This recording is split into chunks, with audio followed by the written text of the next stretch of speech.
बिस्मिल्लाहिर्रहमानिर्रहीम, अस्सलाम वालेकुम। विनर्स स्पोर्ट्स के साथ आपका मेज़बान शहज़ादा मोइन हाजिर है। और आईसीसी वर्ल्ड कप अख्ताम होने के बाद पाकिस्तान को अब दौरा करना है ऑस्ट्रेलिया का, जहां पर पाकिस्तानी टीम का इंतखाब हो गया। 18 रुकनी स्क्वाड भी जाएगी, फिर बॉलिंग कोच, बैटिंग कोच, सबकी भरमार नज़र आ रही है यकीनन। और जिस किस्म की पाकिस्तानी स्क्वाड का ऐलान किया, आज अपने प्रोग्राम में भी बात करेंगे। साथ साथ जितने कोचेज़ हायर हुए हैं उस हवाले से बात करेंगे। क्या आप समझते हैं कि चीफ सेलेक्टर वहाब रियाज ने जो दौरे ऑस्ट्रेलिया के लिए टीम सेलेक्ट की है वो बिल्कुल सही मानों में ऑस्ट्रेलियन पिचेस पर जो है अच्छी बॉलिंग, अच्छी बैटिंग करने का भरपूर तौर पर मुजाहरा कर सकती है? इस सारे सूरत-ए-हाल में बात करेंगे। हमारे साथ मौजूद है हमारे साथी स्पोर्ट्स एनालिस्ट हैं, विनर्स टीम के रियाजुद्दीन साहब मौजूद हैं, उनके साथ जाफ़र हुसैन साहब मौजूद हैं जो स्पोर्ट्स एनालिस्ट हैं। रियाज साहब की तरफ चलते हैं। सबसे पहले रियाज साहब, उमर गुल और सईद अजमल टीम के आने के बाद बहुत सी चेंजिंग हुई और उसके बाद ये फैसला हो रहा था कि बड़ा इंपॉर्टेंट चीज़ थी, क्योंकि हमने बॉलिंग में इस शोबे में जो है अगर देखें तो वर्ल्ड कप पे काम नहीं किया था। फिर स्पिनर्स ने हमें कोई अच्छा इस टूर्नामेंट के अंदर बाकायदा तौर पर कोई मैचेस नहीं जितवाए। फिर टूर्नामेंट 9 मैचेस में 12 विकटें स्पिनर्स ने हासिल की। तो आपको ऐसा लगता था कि सईद अजमल का आना ज़्यादा बेस्ट रहा बजाय इसके कि सकलन मुश्ताक से आप रब्ता करते? बिस्मिल्लाहिर्रहमानिर्रहीम, बहुत शुक्रिया शहज़ादा मोइन। देखें, इससे कबल अगर हम मतलब ऑस्ट्रेलिया हमारी टीम जा रही है तो यकीनन इससे कबल जितनी भी हमने 2019 में जो सीरीज़ खेली थी इत्तेफाक से वो भी हमारे थे, और उसके साथ साथ जो हमने लास्ट 2022 में सीरीज़ जब इंग्लैंड की टीम 22-24 साल के बाद पाकिस्तान आई थी उसमें भी हमें शिकस्त का सामना करना पड़ा था। खुदा करे कि हमारी टीम वहाँ जा रही है और तारीख़ में पहली मरतबा ऑस्ट्रेलिया के मैदानों में फ़तह याब हो। हमें उससे अच्छी उम्मीदें लगानी चाहिए। लेकिन शहज़ादा, हमारा जो टीम सिलेक्शन का मसला है वो ये देखें, तो बात ये है कि आप ऑफिशियल्स कोई भी रख लें, लेकिन जब तक आप एक माइंड सेट को नहीं बदलेंगे, अपने सिस्टम को सही नहीं करेंगे, मैं तब्दील करने की बात नहीं कर रहा, मैं कह रहा हूँ जब तक आप अपने सिस्टम को सही नहीं करेंगे, आप लॉन्ग टर्म प्लानिंग पे अमल नहीं करेंगे, उस वक्त तक जो है आपको कामयाबी नहीं होगी। हमारा मसला हमेशा से ये रहा है कि हमने शॉर्ट टर्म प्लानिंग की है, शॉर्ट टर्म प्रोग्राम बनाए हैं और हमने हमेशा अपनी चीज़ों को कोशिश की है एडॉक अज़म के ज़रिए नताइज हासिल करने की। तो देखें, एडॉक अज़म पे कभी भी नताइज हासिल नहीं होते। आप वक्ती तौर पे तो कोई फ़ायदा उठा सकते हैं, लेकिन लॉन्ग टर्म में आपको कभी भी कामयाबी नहीं हो सकती। आपने कहा कि सकलैन मुश्ताक को लेते या सईद अजमल को लिया है, तो आप किसी को भी ले लें, मतलब उससे कोई फ़र्क नहीं पड़ता। इससे पहले भी आप इसी तरह की बहुत ज़्यादा मतलब तजुर्बे कर चुके हैं लेके, लेकिन आपने क्या रिज़ल्ट हासिल किया? आपने कोई भी रिज़ल्ट हासिल नहीं किया। कहने का मकसद ये है कि देखिए ना, हमारे जो खिलाड़ी हैं और गुज़श्ता जो हम 7-8 साल से ख़ास तौर से देख रहे हैं, हमने जो है T20 पे कंसंट्रेट किया है। और चूँकि PSL हमने कराई और एक मतलब ड्रास्टिक चेंज आई पाकिस्तान में कि जी T20 शुरू हो गई, तो उसकी मतलब परफॉर्मेंस पे हमने लड़कों को सिलेक्ट करना शुरू कर दिया और उसी पे हमने परखना भी शुरू कर दिया। और उसी T20 की बुनियाद पे हम वनडे की टीम भी सिलेक्ट करते रहे और टेस्ट की टीम भी सिलेक्ट करते रहे। दुनिया की जो बड़ी टीमें, वहाँ कहीं ऐसा नहीं होता कि वो T20 की बुनियाद पर अपनी टेस्ट या वनडे की टीमें सिलेक्ट करें। हमारे यहाँ आप ये देखें कि हमारे जितने भी बॉलर थे ये 4 ओवर्स के बॉलर थे, यानी T20 के बॉलर थे। और आपने देखा कि वर्ल्ड कप में जो 10 ओवर्स के मैचेस होते हैं वहाँ हमारे बॉलर जो हैं एक्सपोज हो गए। हालांकि आप जितनी भी टीमें आई थी उनके टेस्ट टीम के 8-8, 9-9 खिलाड़ी जो थे वनडे की टीम में शामिल थे वर्ल्ड कप में, जबकि हमारी T20 के खिलाड़ी जो हैं वो 9-10 जो थे उसमें शामिल थे। तो ये जो बड़ी चेंज है ना, उससे मतलब फ़र्क नहीं पड़ता कि आप जो है टीम का मैनेजर कौन रखते हैं, आप जो है कोचेस कौन रखते हैं, स्पिनर मतलब कोचेस कौन होगा या फास्ट बॉलर का कोच कौन होगा, ये सारी चीज़ें जो हैं वो बिल्कुल एक अलग हैं। पहले आपको लॉन्ग टर्म प्लानिंग बनानी होगी कि आप जो है अपनी डोमेस्टिक क्रिकेट जो है उसको कितनी अहमियत देते हैं, कायद-ए-आज़म ट्रॉफ़ी को, पैटर्न्स ट्रॉफ़ी को, फ़र्स्ट क्लास क्रिकेट को। जब आप जो है फ़र्स्ट क्लास क्रिकेट पर मतलब पूरा मतलब वो नहीं फोकस नहीं करेंगे, आप देखें ना कि जितने भी आपके खिलाड़ी हैं इन्होंने तो फर्स्ट क्लास ज़्यादा क्रिकेट खेली नहीं है इन्होंने। तो जब आप फर्स्ट क्लास क्रिकेट अपने मुल्क में नहीं खेलेंगे तो हाउ कैन इट पॉसिबल कि जो है आप डायरेक्ट जाके कहीं पे खेलेंगे। अब आप ये देखें ना कि हारिस रऊफ़ को मतलब ये कहा गया, वहाब रियाज जो मतलब हेड कोच बन गए हैं, आप ये देखें, chief selector, sorry chief selector, head coach तो वो हैं अपने मोहम्मद हफीज़ हैं, हालांकि वो डायरेक्टर भी हैं और वो भी हो गए। अच्छा, इससे पहले कि मैं इस बात को जारी रखूं, मैं एक बात कहूँगा, देखें ये है कॉन्फ्लिक्ट ऑफ इंटरेस्ट, ये मफादात का टकराव है। मैं ये समझता हूँ वहाब रियाज का सिलेक्शन बहुत अच्छा है, हफीज़ का भी सिलेक्शन बहुत अच्छा है, जदीद क्रिकेट को समझते हैं, बहुत अच्छी बात है। इसलिए कि जो आप साइकी समझते हैं प्लेयर्स की कि आपने अभी क्रिकेट खेली हुई है, और ये दोनों प्लेयर्स ऐसे थे जो खुद क्रिकेट अभी खेलना चाहते थे।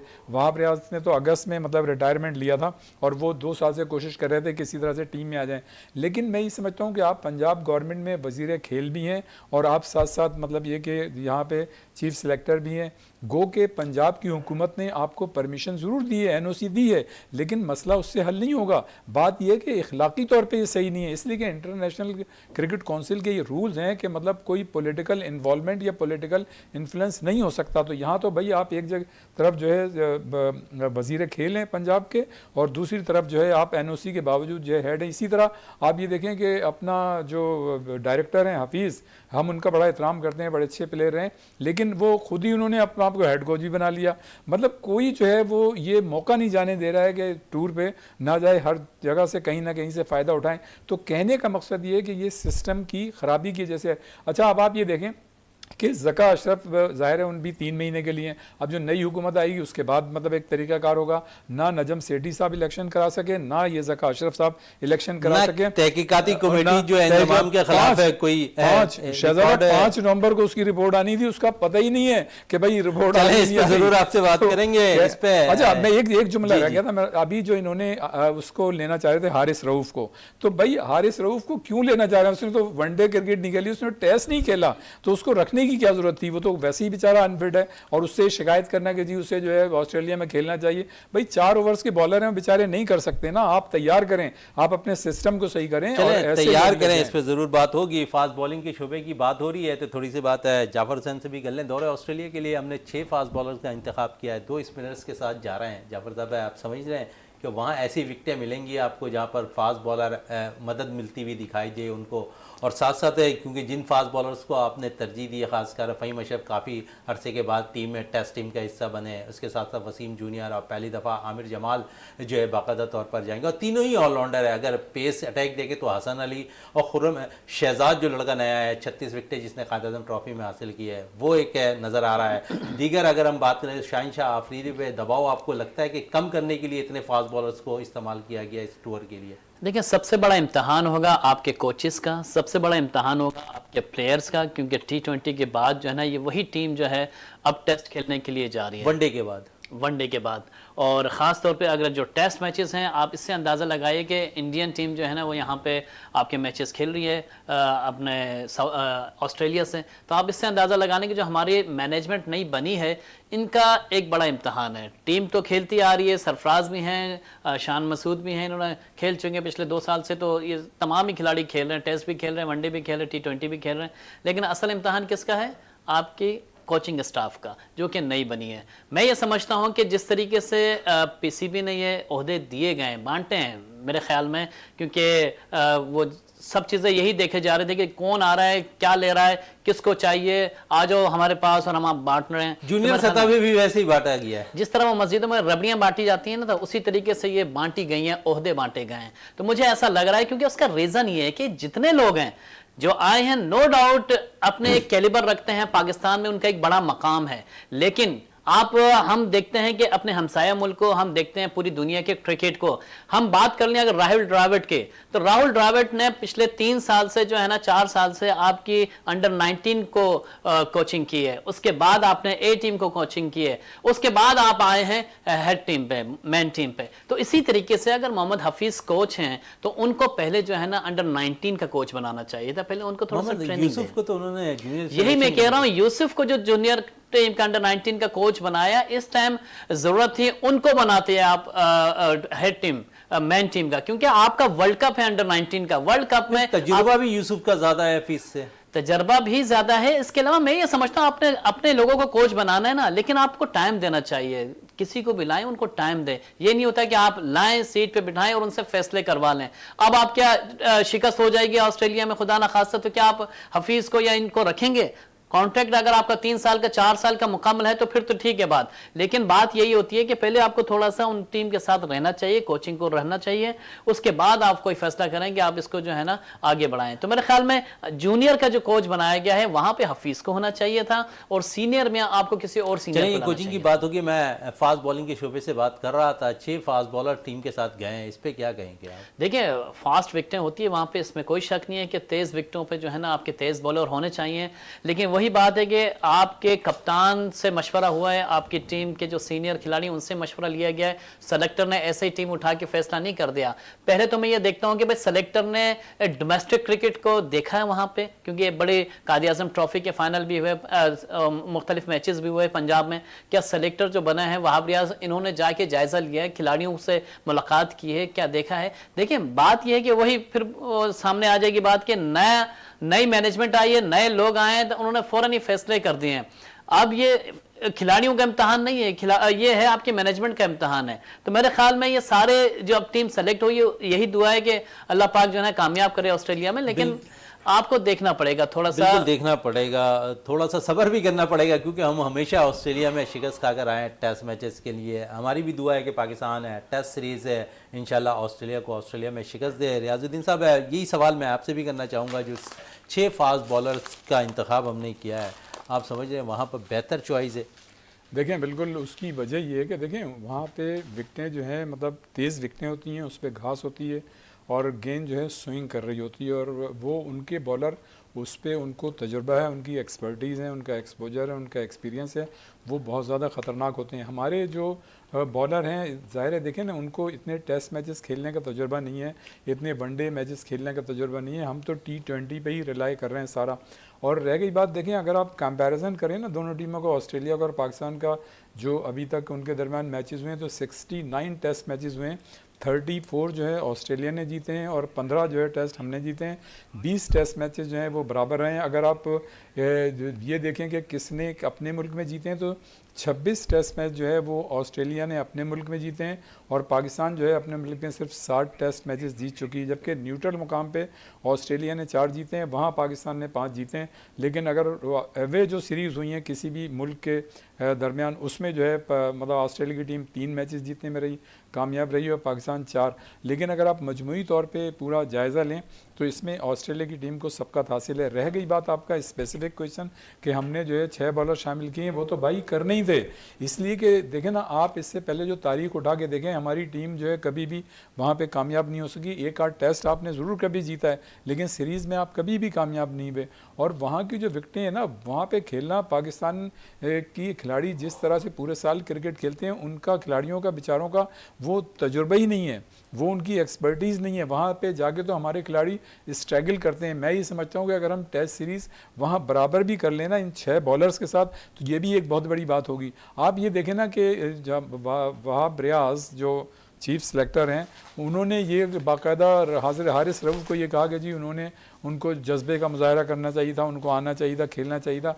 भाई एक खिलाड़ी जो है, एक बॉलर जो है, वो है ही 4 मतलब ओवर्स का बॉलर, ठीक है ना, T20 का, तो उससे हाउ कैन इट पॉसिबल कि आप उससे तवक्को रखें कि वो टेस्ट क्रिकेट खेलेगा। अगर वो चला गया वहाँ टेस्ट क्रिकेट खेलने, तो यहाँ पे तो शाहीन आफरीदी को 10 ओवर्स में 100 रन बने थे, वहाँ तो 10 ओवर में मेरे ख्याल से 200 रन बना के रख देंगे वो जो विकटें हैं उनकी। तो उनके तो पैटर्स, और जिस तरह से देखो शहजादा अभी वो खेल के गए यहाँ पे ऑस्ट्रेलिया में, और जितनी इंटेलिजेंट कप्तानी उन्होंने की है, जितना मतलब एक्स्ट्रा ऑर्डनरी उन्होंने खेल किया है, उन्होंने इनोवेशन किए हैं।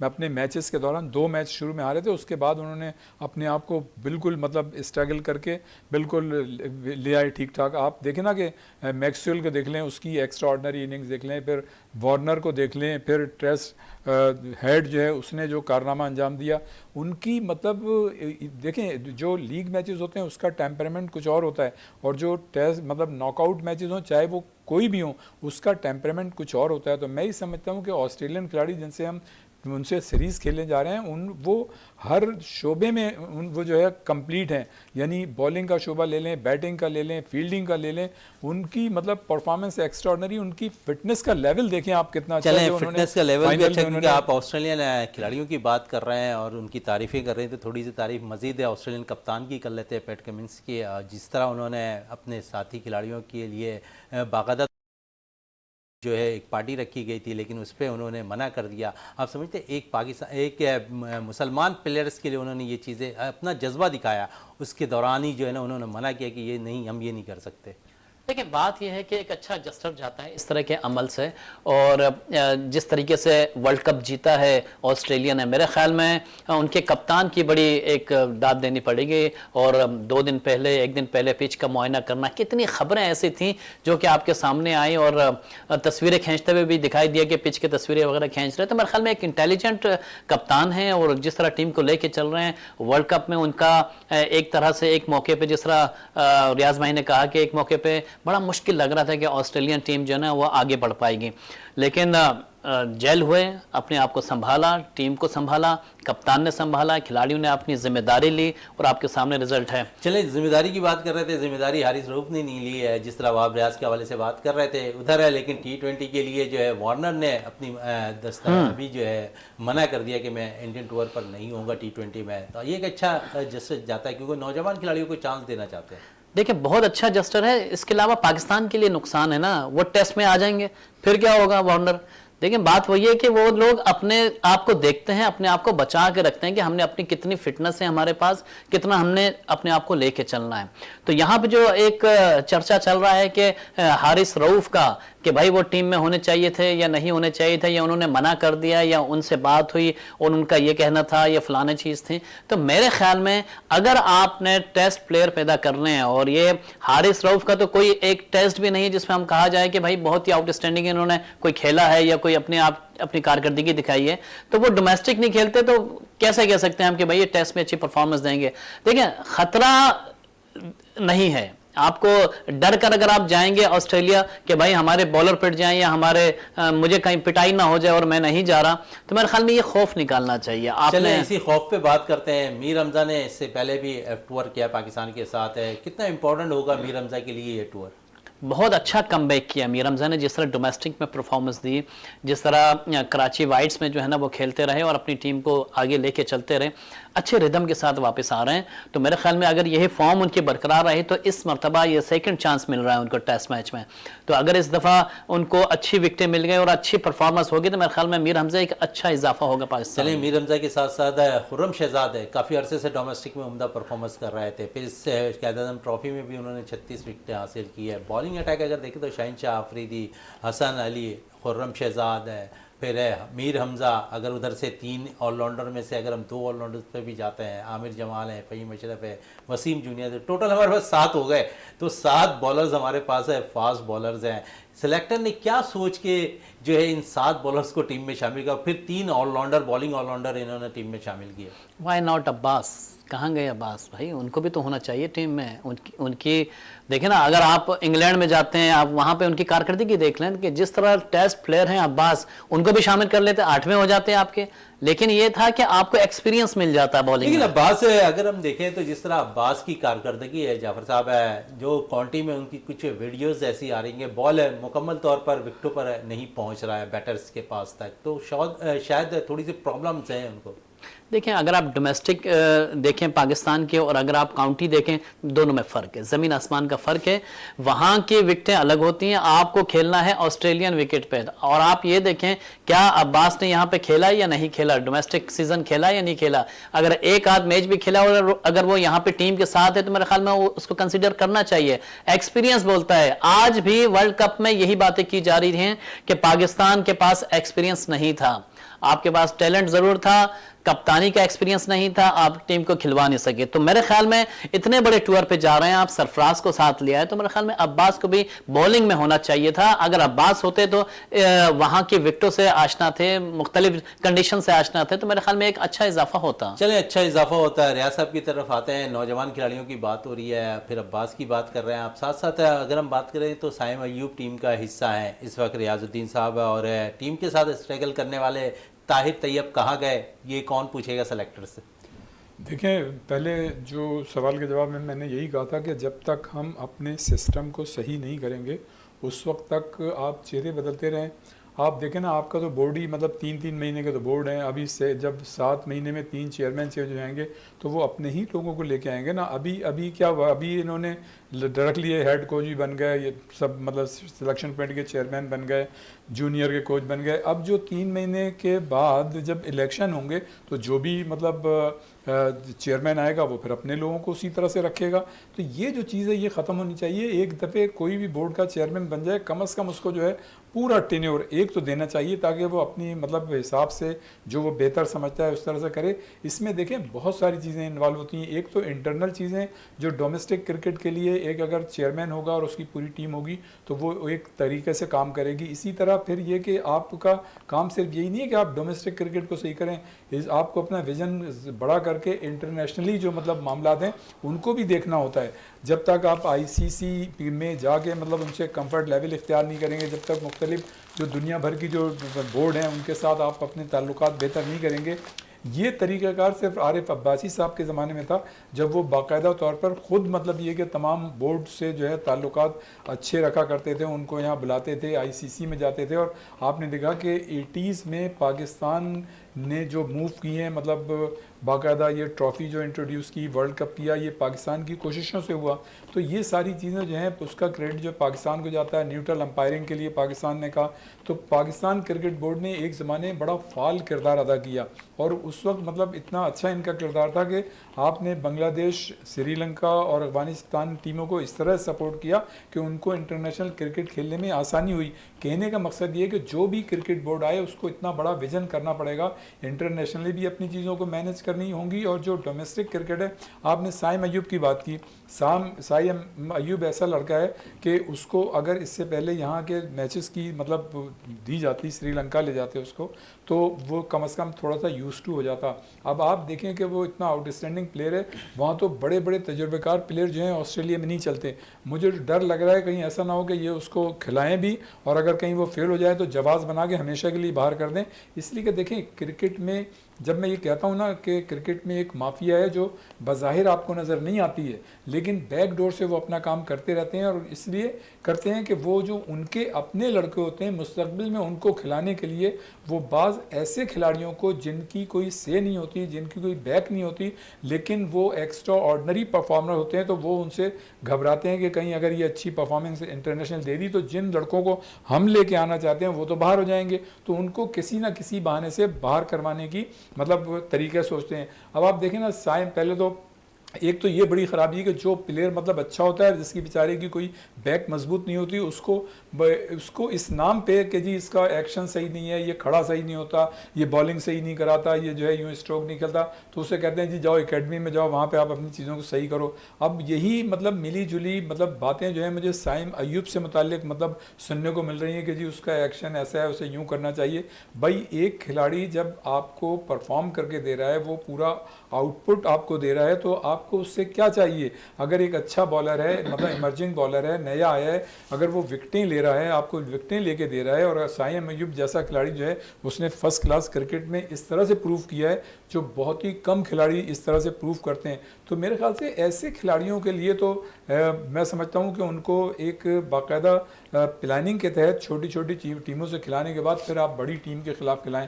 नो डाउट ये एक अच्छी बात है कि आप चाहते हैं कॉन्फिडेंस लेवल जो है बैटर्स के अंदर जरूर नहीं, अच्छी बात है। मैं तो कहता हूँ खुदा करे उसको चांस मिले और वो एक्स्ट्राऑर्डिनरी वहाँ पे परफॉर्म करे उन विकेटों पे, तो फिर बात ही कुछ और हो जाएगी। लेकिन मुझे डर ये लग रहा है कहीं ऐसा ना हो कि जवाब बना लिया जाए कि जी वो वहाँ पे फेल हो गया तो चलो भाई इसको बाहर। चले इसी पे दोबारा जाफर साहब की तरफ आते हैं। जाफर साहब के साथ मैं ज़्यादातर फास्ट बॉलिंग के शोबे इसलिए बात कर रहा हूँ क्योंकि दो फास्ट बॉलर ऐसे हैं पाकिस्तान टीम के, शाहनवाज दानी और मोहम्मद हसनैन। शायद इन 7 बॉलर्स के अंदर उनकी जगह बनती कहीं नहीं दिखाई दी है, और जिसमें शाहनवाज दानी सिर्फ इजाफी तौर पर कैंप में मौजूद ज़रूर होंगे, उनके साथ 4 स्पिनर्स कैंप में इजाफी मौजूद हैं। तो स्पिनर्स को क्या रोल दे रहे हैं ये समझ से बालातर है, क्योंकि जो कैंप लग रहा है उसमें 4 स्पिनर्स मौजूद हैं। शाहनवाज दानी बेशक उसमें हैं, अरशद इकबाल उसके साथ मौजूद हैं। तो आप समझ जाए कि यहाँ पर 2 फास्ट बॉलर और 4 स्पिनर्स का रोल समझ में नहीं आया इजाफी बॉलर्स में। देखिए डोमेस्टिक क्रिकेट जो खेली गई है ये थी सारी बैटिंग फेवर विकेटें थी पाकिस्तान में, तो यहाँ पे तो जितने बॉलर्स थे वो सारे बेबस थे सिवाय सोहेल खान के। और सोहेल खान ने भी जिस तरीके से विकेटें ली, ऐसी विकेट पे जो है ना वो जिस तरह बाउंस मारते हैं तो उस पर ऑटोमेटिकली जो है ना वो खिलाड़ी कैच आउट हो जाते हैं ज़्यादातर, लेकिन उनकी एफर्ट बहुत ज़्यादा है सोहेल खान की। मकसद ये है कि इन डेड विकेटों के बाद आप जा रहे हैं फास्ट विकेटों पे, एक डिफरेंस देखें आप, ज़मीन आसमान का डिफरेंस है। तो और वहाँ पे जाके आप अपने उन प्लेयर्स को लेके जा रहे हैं ज़्यादातर जिनका कोई ज़्यादा एक्सपीरियंस नहीं है, और जो एक्सपीरियंस प्लेयर हैं वो थोड़े बहुत इंजर्ड हैं।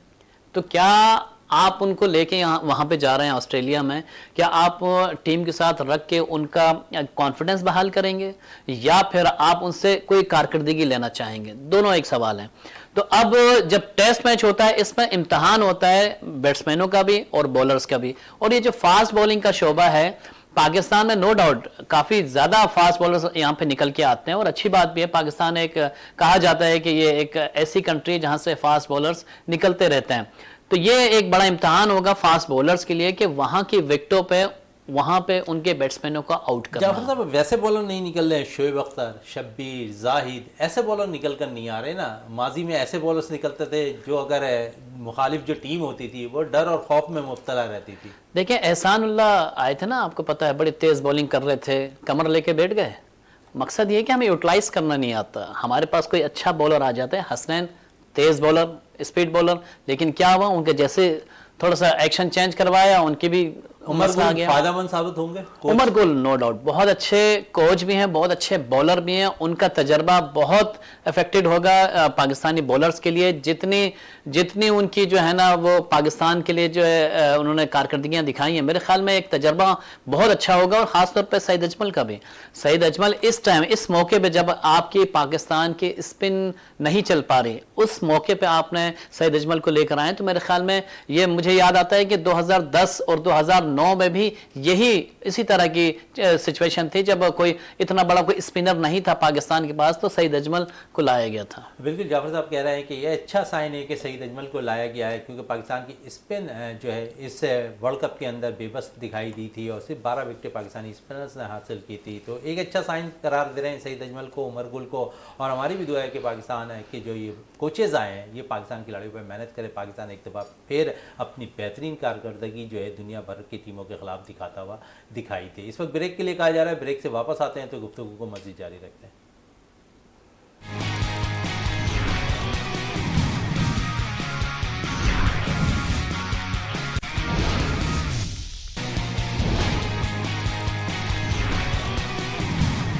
बिल्कुल वक्फे से कबल हम बात कर रहे थे पाकिस्तान क्रिकेट टीम के कोचिंग के हवाले से, और उमर गुल फास्ट बॉलिंग के कोच हैं तो दूसरी जानिब स्पिनर्स की कोचिंग करते दिखाई देंगे। सईद अजमल दोनों ही ऑस्ट्रेलिया के खिलाफ है दौरे में पाकिस्तान टीम के साथ मुंसलिक होंगे और खिलाड़ी को कितना कुछ है वो सिखाते हुए दिखाई देंगे। सब कुछ अपने प्रोग्राम में बात कर रहे हैं जाफर हुसैन साहब से।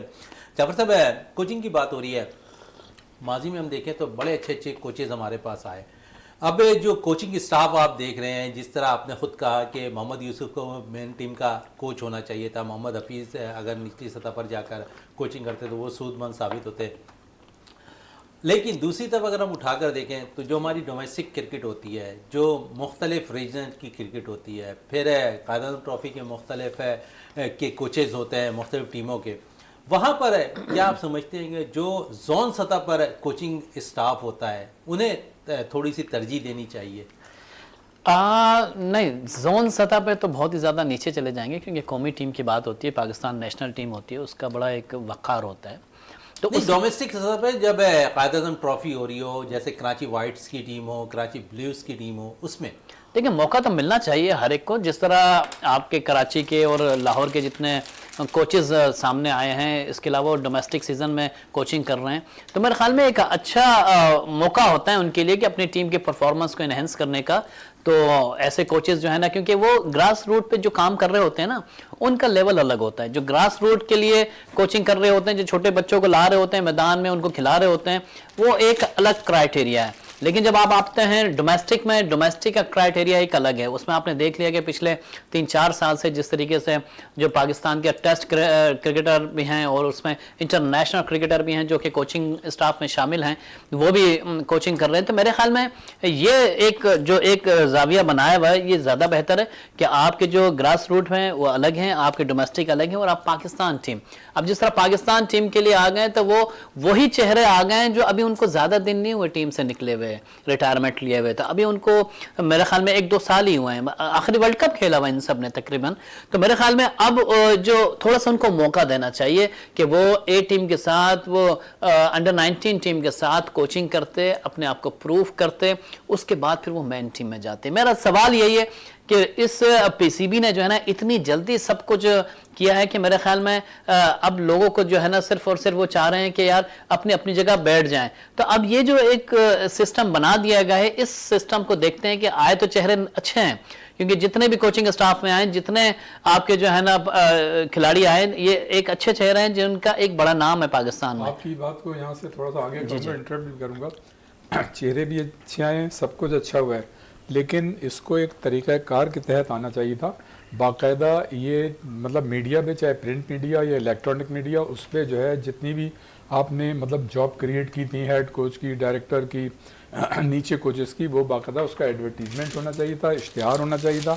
जो भी मतलब ये कि आपकी रिक्वायरमेंट थी वो आप उसमें देते, और उसके बाद जो है चाहे आप उसका फैसला 1 हफ्ते में कर लेते, जल्दी कर लेते, लेकिन सबकी एप्लीकेशंस आती, सब अपनी एप्लीकेशन सबमिट करते और एक तरीक़ाकार के तहत होता। लेकिन इन्होंने जिस जल्दबाजी में ये सारी की हैं, इससे देखें ये एक अलग बात है कि वाब रियाज बहुत अच्छे हैं, ठीक है, करंट क्रिकेट समझते हैं, हफीज़ सही हैं, सोहेल तनवीर सही हैं, मोहम्मद यूसुफ सही है अपनी जगह, लेकिन जिस तरीक़ा कार के तहत इनको लेके आए वो सिस्टम गलत है, और यहाँ पे कॉन्फ्लिक्ट और इंटरेस्ट भी है। अच्छा रियाज साहब, तमाम चेहरे आए हैं, लेकिन एक चेहरा शायद गुमनाम हो गया, जैसे शायद आवाम भी पसंद करती है, क्रिकेटर्स भी पसंद करते हैं, बड़े बोल्ड हैं अपने फैसलों में, यूनुस खान कहीं नज़र नहीं आ रहे। यार यूनुस खान का मुझे लग रहा है कि उन्होंने किसी जगह जो पता नहीं, I am not sure but maybe I think I am right, के उन्होंने दिलचस्पी का इजहार किया था क्रिकेट एकेडमी में। तो मेरा ख्याल से अभी क्रिकेट एकेडमी तो उन्होंने कुछ लिया नहीं है, तो अगर वो होंगे तो, क्योंकि लाहौर की एकेडमी जो है वही काम कर रही है, यहाँ कराची में तो काम कर नहीं रही है, तो हो सकता है कि वो वहाँ पे उनको मतलब एडजस्ट करें। लेकिन सवाल शहजादा पैदा ये होता है कि भाई अभी जो है तो खुद मतलब ये कि जो मौजूदा हुकूमत है, मौजूदा वज़ीर-ए-आज़म जो अनवारुल हक काकड़ साहब हैं, उन्होंने ज़का अशरफ साहब को एक्सटेंशन दी थी सिर्फ इस वजह से कि आपका वर्ल्ड कप हो रहा था, इसलिए कि वर्ल्ड कप के दौरान अगर आप उनको हटाते तो दुनिया में आपका एक वैसे ही इमेज ख़राब है, और मतलब एक इमेज ख़राब जाता है कि जी 7 महीने में 3, हम हमेशा कहते रहे कि 7 महीने 3 जो है चेयरमैन चेंज हो गया, तो ये चौथा चेंज हो जाता, तो उसको मतलब थोड़ा सा उन्होंने इनहेल करने के लिए उनको बरकरार रखा। वरना मेरे ख्याल से कोई अगर वर्ल्ड कप नहीं हो रहा तो शायद ज़का अशरफ भी नहीं होते, या हो सकता है कोई और पोजीशन चेंज होती। लेकिन जो इलेक्शन हो रहे हैं, तो इलेक्शन जो होने थे वो देखें कहीं नाम नहीं है। फिर अभी जो आपने एक बात याद दिलाई थी कि 5 नवंबर को जो है उसकी कमेटी की रिपोर्ट आने वाली थी, उसका कोई जिक्र ही नहीं कर रहा है। ऐसा लग रहा है कि सब सुन हो गए, कोई किसी को पता ही नहीं है। भाई आपको ऑफिशियली बाकायदा पाकिस्तान क्रिकेट बोर्ड देखें, नो डाउट, चाहे ये क्रिकेट बोर्ड हो या पहले क्रिकेट बोर्ड, ये ज़रूरी नहीं है कि सारे काम गलत करते हैं, बहुत से काम अच्छे भी करते हैं और जिनकी बात को तारीफ होती है या नहीं होती, लेकिन कम से कम इन चीज़ों को तो उनको देखना चाहिए कि। और सबसे बड़ा हमारा जो प्रॉब्लम है, जो अभी बात हो रही थी और जैसे जाफ़र भी बात कर रहे थे, आपने सवाल किया था, हमारा जो बड़ा मसला ये है कि हम लॉन्ग टर्म प्लानिंग नहीं करते। देखें 8 साल से जो हमारे यहाँ PSL हो रही है ना, हमने बस PSL 20 ओवर्स पे जो परफॉर्मेंस जिन्होंने दिए उसको हमने ओढ़ना बिछोला बना दिया, उसी की बुनियाद पे हम जो है वनडे में भी क्रिकेटर ले रहे हैं, उसी की बुनियाद पे हम टीम में, टेस्ट टीम में भी ले रहे हैं। इस टीम में तो कम से कम PSL के प्लेयर्स तो नजर नहीं आ रहे ना आपको? नहीं, जरूर खेलते हैं PSL, लेकिन परफॉर्मेंस उन्होंने चाहता ट्रॉफी में दी है। ये बहुत अच्छी बात है, देखें होना भी यही चाहिए। हमारी क्रिकेट या क्रिकेट टीम जो वर्ल्ड कप में या बड़े बड़े इवेंट में जो परफॉर्मेंस नहीं दे रही, उसकी बुनियादी वजह यह है कि हम डोमेस्टिक क्रिकेट एक तो हमारी ऑर्गेनाइज नहीं है जिस तरह से होनी चाहिए। पिछले दिनों आपने देखा कि क्या मतलब है कि मामला हुए कि जी डिपार्टमेंटल क्रिकेट होगी नहीं होगी, फिर उसके बाद जी इलेक्शन होंगे, कलमों का पता नहीं है। तो ये मेरे ख्याल से दुनिया क्रिकेट के चंद मुल्कों में से या वाहिद मुल्क है जहाँ पे मतलब ये ग्रास रूट लेवल पे बच्चों के साथ इस तरह की ज्यादती होती है कि जो उनका मतलब टैलेंट है वो सही उभर के सामने नहीं आता है। वैसे ही मतलब मुश्किलात का सामना है ग्रास रूट लेवल पे, और जो बच्चे मतलब परफॉर्मेंस पेश करते हैं तो सिस्टम जो है, सिस्टम की खराबी उनके आड़े आ जाती है। तो ये जो एक बड़ा लैक है ना, ये देखें ये ख़त्म नहीं हो रहा। और वही वाली बात मैं मतलब फिर कहूँगा कि जी T20 जब से PSL शुरू हुई है, ठीक है इस टेस्ट टीम में नहीं है, लेकिन हमने तो उसी को उड़ना बिछोड़ा बनाया बना के जी, बस वही है। ये अब आप देखें ना, हॉकी पे भी करते हैं, फुटबॉल में भी बड़ी अचीवमेंट पाकिस्तान फुटबॉल टीम की नजर आई है। गो के फीफा की दूसरे राउंड के लिए क्वालिफाई कर चुकी है, 2 शिकस्तें हो चुकी हैं इस टूर्नामेंट के अंदर। तीसरा मैच है मार्च में खेला जाना पाकिस्तान का।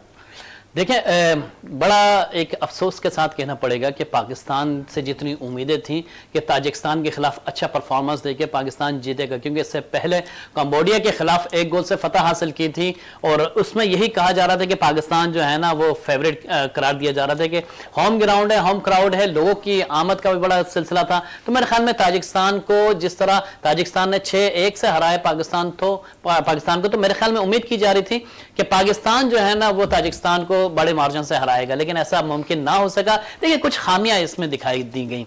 लेकिन एक तो बात यह थी कि ताजिकिस्तान की टीम जो है ना वो अफ्रीकन स्टाइल से खेलती है, यानी कि बॉडी का इस्तेमाल ज्यादा करती है, थोड़ी सी हार्ड होती है, अपने आप को जो है ना अटैकिंग गेम खेलती है ज्यादातर। पाकिस्तान ने भी वही किया कि शुरू के जो 20-25 मिनट थे उसमें अटैकिंग गेम खेला है। पाकिस्तान ने भी अटैक किया है, उनकी टीम ने भी अटैक किया। अब वही बात थी कि फिनिशर कौन था। पाकिस्तान में कोई ऐसा फिनिशर दिखाई नहीं दिया जिसको हम कहते हैं फॉरवर्ड, जो फिनिश कर दे बॉल को। एक अच्छा पास मिला ओटिस खान को, लेकिन वो भी मिस कर गया। तो मेरे ख्याल में यहां पे जो कमी दिखाई दी वो एक फिनिशर की दिखाई दी। इसके अलावा आपके जो है ना वहां पे आप देख लें 26 मिनट में 4 गोल हो गए। अब 4 गोल 26 मिनट में होना, इसका अंदाजा इसी से लगा लें कि जिस तरीके से गेम चल रहा था, अटैकिंग गेम चल रहा था, दोनों तरफ से मुकाबला चल रहा था। लेकिन आपने जिस तरीके से पाकिस्तान ने सऊदी अरब के खिलाफ मैच खेला था वो स्ट्रेटजी अपनानी चाहिए थी। जिस तरह आपने अपने जो एक आपका जो डिफेंडर्स थे उनको मजबूत कर रखा था कि ज्यादा प्रेशर ना हो, ज्यादा अटैक भी हो तो उसमें जो है ना आप डिफेंस कर सकें, तो वो चीज इसमें दिखाई नहीं दी गई, क्योंकि आपने ओपन कर दिया है। आपकी डिफेंस में कोई था ही नहीं रोकने के लिए उनके फॉरवर्ड को। यह चीज एक बड़ा एक मिसिंग पॉइंट था। दूसरा यह था कि आपने ताजिकिस्तान के खिलाफ जो आपके 2 प्लेयर थे उनका ना होना भी पाकिस्तान के, उनका ना होना भी जो है ना वो नुकसानदेह था पाकिस्तान के लिए। लेकिन क्या हमारे पास कोई ऐसा फॉरवर्ड नहीं है जो कि स्ट्राइकर हो, जो कि गोल कर सके? उसकी कमी ज्यादा महसूस हुई। इसके अलावा आपके जो अभी 24 मार्च को जो है 21 मार्च को जो अगले साल मैच खेला जाना है जॉर्डन से, मेरे ख्याल में उसके लिए एक बड़ी तैयारी की जरूरत है। लेकिन अफसोस इस बात का है कि हमने ताजिकिस्तान के खिलाफ वो कारकर्दगी नहीं दिखाई जो कि दिखानी चाहिए थी। पाकिस्तान जो कारकर्दगी थी वो दिखाया नहीं कर पाए हम पाकिस्तानी फुटबॉल टीम है। रियाज साहब, कौमी खेल हॉकी की भी तरफ आ जाएं। जिस तरह पाकिस्तान क्रिकेट बोर्ड में तब्दीलियां हो रही हैं, वैसा ही पाकिस्तान हॉकी फेडरेशन में भी तब्दीलियां होती दिखाई दे रही हैं। खालिद सज्जाद खोखर साहब है जो बाकायदा तौर पर जिस टीम को लेकर चला करते थे, उन्हीं के साथ जिन पे ये दावा किया करते थे कि शायद इनको हथकड़ियाँ लग जानी चाहिए, उन्होंने पिछले दिनों भी बयानात ऐसे दिए शहबाज सीनियर के लिए, और ख़ुद अब वो बाकायदा तौर पर अब वो लीड कर रहे होंगे मैनेजर की सूरत में जो है शहबाज सीनियर टीम के साथ मुंसलिक है। हाँ शहजादा, बड़ा अच्छा क्वेश्चन किया। इससे पहले कि मैं हॉकी का बात करूं, फुटबॉल की जो अभी बात जाफर ने की बिल्कुल सही की। इसमें थोड़ा सा मैं ऐड करूंगा। देखें अभी हमारी फुटबॉल, पहले तो मैं ये दाद दूंगा, एक तो हमारी टीम एक मैच भी जीती है, वो मतलब कंबोडिया से जीती है। वो देखें पहली मतलब हम वर्ल्ड कप के क्वालिफाइंग राउंड में मतलब आए और हमने एक मैच जीता, ये तो खैर बहुत अच्छी बात है। इसकी मतलब मुबारकबाद पाकिस्तान फुटबॉल फेडरेशन को भी, उन खिलाड़ियों को भी।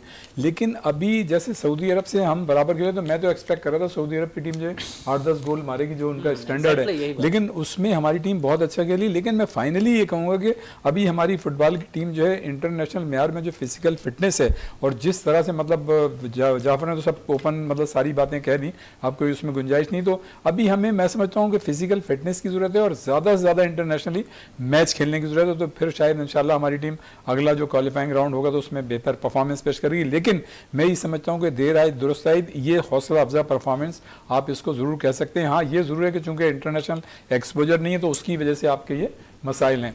रह गई बात हॉकी की, आपने बिल्कुल सही कहा शहजादा। यार ये देखें ना, पाकिस्तान में जो खेल के शोबे हैं उसमें हो यही रहा है। मतलब ये कि कभी जो है आप पाकिस्तान स्पोर्ट्स बोर्ड देख लें, वो किसी और सिमत जा रहा होता है। पाकिस्तान ओलंपिक जो एसोसिएशन है उसे देख लें, कभी वो और सिमत में जा रही होती है। और अभी खिचड़ी पकी हुई है जो मौजूदा फेडरेशन है। और बिल्कुल सही कहा कि कुछ दिनों पहले जो है वो इस तरह की बात हो रही थी कि जो उनको मतलब पनिश किया जाएगा और इस तरह से किया जाएगा, और अब जो है ऐसा हो रहा है। और बागचौक यानी इससे कबल भी कई सालों कबल से हम ये सुनते आ रहे हैं कि जो मुख्तलिफ जो फेडरेशन थी पिछली, उनके खिलाफ मतलब करप्शन के इल्ज़ामात थे। लेकिन वो इल्ज़ामात किसने लगाए, कहाँ गए, क्या हुआ, मतलब वो चीज़ आज तक साबित नहीं हुई। तो एक तो ये बड़ी मतलब गलत चीज़ है कि हम जो है सिर्फ इल्ज़ामात लोगों पे लगाते रहते हैं, उसमें कितनी हकीकत है और कितनी मतलब उसमें हकीकत नहीं है ये चीज़ सामने नहीं आती है और दुनिया में वो सारी चीज़ें आम हो जाती हैं। उससे जो है उस खेल का भी इमेज ख़राब होता है और जो उससे वाबस्ता लोग हैं वो भी ख़राब होता है। तो मैं ये समझता हूँ कि ये बिल्कुल दोहरा म्यार है जो अभी आपने पॉइंट आउट किया कि पाकिस्तान हॉकी फेडरेशन के सदर खालिद सज्जाद खोखर साहब, जो कि ज़ाहिर है सीजन मतलब प्रेसिडेंट हैं और मतलब वो हॉकी को बहुत अच्छी तरह से समझते हैं, जानते हैं और उन्होंने कई बहुत से अच्छे इकदाम भी किए, इसमें भी कोई शक नहीं है। लेकिन अब मतलब जिन लोगों के आप खिलाफ थे, अगर आप उन लोगों को लेके आ रहे हैं तो सवालात तो उठेंगे। और जब इस तरह की चीज़ होती है ना तो ये न सिर्फ मतलब खेल की तबाही का बाइस बनती है बल्कि खेल से वापस लोगों को डिमोरलाइज करती है। चेंज हो रहा है, कोचेस चेंज हो रहे हैं, हर चीज चेंज हो रही है, लेकिन जो सदर हैं वो चेंज नहीं हो रहे। एक तो सदर चेंज नहीं हो रहा है। पिछले दिनों हमारी टीम ने 9 साल का अरसा हो चुका है, 9 साल का अरसा हो गया।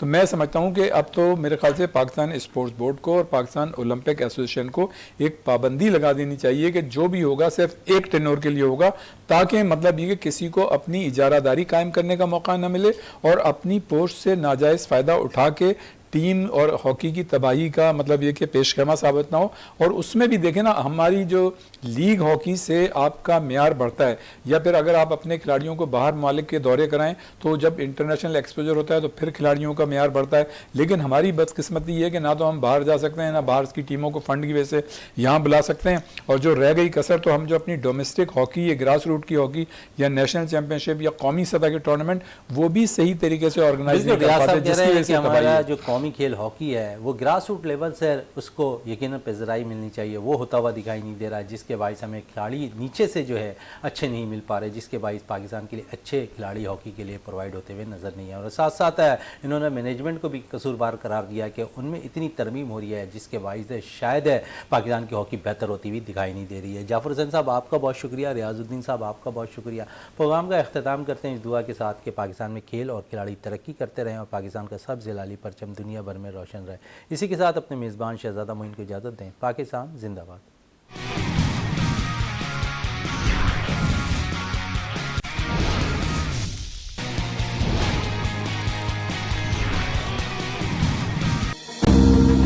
अस्सलाम वालेकुम, मैं हनीफ मोहम्मद आपका अपना होस्ट आप लोगों को एक खुशखबरी देना चाहता हूं। जी, खुशखबरी इंशाल्लाह बहुत जल्द Justuju with healthy lifestyle live होने जा रहा है, जिसमें आप लाइव कॉल करके डॉक्टर शबाना नाज और डॉक्टर नसरुल